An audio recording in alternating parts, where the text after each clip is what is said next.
Hi, I'm Dan Pontefract, and this is my Leading Remote Teams Toolkit, where I tackle 10 specific items for leaders to become better remote leaders. In this particular episode, it's how to maintain productivity and performance with you and your team. And now that's an ultimate question, isn't it? I mean, whether you're working from home or working from an office, how do we maintain or indeed increase productivity and performance? Well, here's a tip.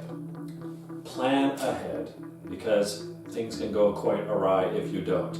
So now you're working from home and your entire team's working from home. You're used to meeting everyone in the office every day. How do you ensure that the deliverables will be hit? How do you ensure that the goals that you set for this year will be hit? Good question. One of the things I encourage is to work out loud. You, yourself, and the team. So you've been used to kind of working out loud around the office, right? Because you bump into each other, you sort of have team meetings, it was happening. Now, everyone's working from home, and now it's pretty quiet, it's pretty silent. For some, it's going to be pretty lonely.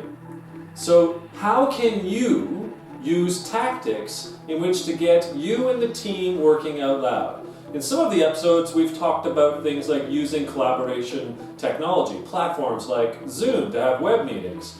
Whatever it is that you're doing, you want to make sure that people are aware of what you're up to, what you're sharing, be overly communicative, right? These are the working out loud kind of aspects that you want to take care of. As a leader, you don't want to be too far away and too on top of people, meaning you need to empower them to be the right professionals at home, but doing the check-ins to make sure that if they're having a performance or productivity issue, that you're there not to drill them and say, I need more blood from the stone, but you're there to support. Ultimately, you need to be providing what I call the virtual coaching ear. Maybe that's like a 10-minute thing every day or every other day for your team member. Hey, I'm here, what do you need? I'll just listen if you want. And maybe what they'll do is ultimately the employees is share how they're doing with their week, with their deliverables, what have you. That's an engagement act, right?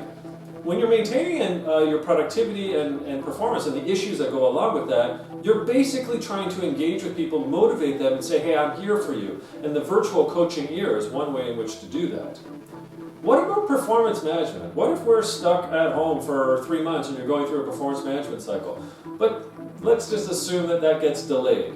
We still need to manage, if you will, the performance of our people. Now, I hate the term, but the point being is that you're there to nurture them through their performance. So what are you going to do differently now that you're working from home?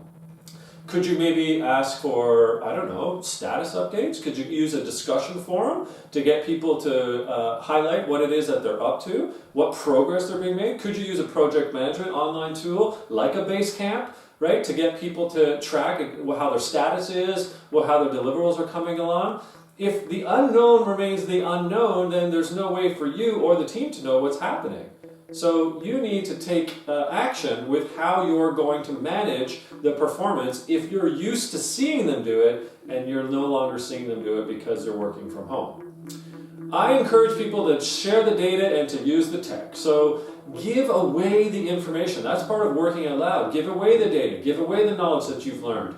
And do that now because, again, if you're working from home and you're isolated, people need to see that you're thinking about them. You're looking out for them, And using the tech in which to do that, cements the point because you're getting people to be collaborative with the tech, but you're also then being proactive by sharing data and information. And then lastly, I hate it when leaders are reprimanding their employees for their performance issue or for their productivity issue, and it's going to go down even worse if you're doing so from a virtual perspective. There can be no reprimanding happening. In public forums, that's online, let's say, in meetings that might be online or web-based meetings, con calls, do not reprimand people virtually. It will get you nowhere. Instead, recognize their efforts. Coach, perhaps, if something went awry or wrong. Nurture them because they're going to get freaked out if you freak out on them in a public or even in a private way when you have no chance to have some sort of physical interaction. That will be detrimental to the productivity and performance of your team. When you are thinking about this though, and you're knowing that you can do these types of actions as a leader, I'm pretty assured, given I've worked with teams and led teams for 18 years across multiple time zones and multiple countries, that performance and productivity actually will increase, not decrease, but at least it'll be maintained if you take some of the suggestions I have for you today. That's the end of another episode. I'm Dan Pontefract. Thanks for watching.